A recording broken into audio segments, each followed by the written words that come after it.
Partisan bill sponsored by Senator Amy Klobuchar to help veterans exposed to toxic burn pits is moving forward.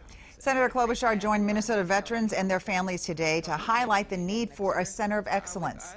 If her legislation is passed, it would help understand the health effects and find treatments for veterans exposed in Iraq and Afghanistan. Here's WCCO's Jennifer Mayerle. Senator Amy Klobuchar has championed for veterans exposed to toxic burn pits while serving our country in Iraq and Afghanistan.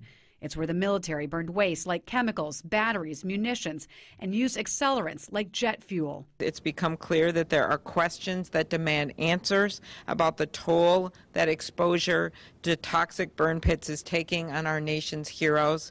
Klobuchar believes it is our responsibility to take care of our veterans. But what shouldn't be happening is that they get sick from things that aren't actually related to combat, that are hazards that they encounter because we put them there. Thank you. She brought together people affected by the exposure. It means a lot to Amy's life and our family. Brian Muller's wife, Amy, a 36-year-old mother of 3, died in February after bravely battling pancreatic cancer. During her 2 tours in Iraq with the Minnesota Air National Guard, she was exposed to one of the most notorious burn pits.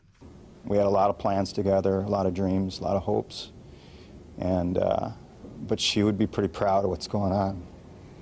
Doctors diagnosed Ryan Bratton with asthma while serving overseas.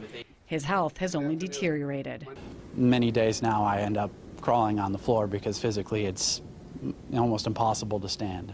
And that's why Klobuchar pushes to pass what she calls critical legislation. They went forward knowing the risks of combat, but we have a duty to make sure they're safe and they don't bring the war home. And if they do bring the war home with them, that we do everything to help them. Jennifer Mayerle, WCCO 4 News.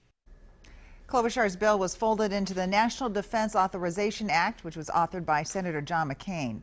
It passed the Senate earlier this month, and Senator Klobuchar believes that it will go on to pass the House and will be signed into law.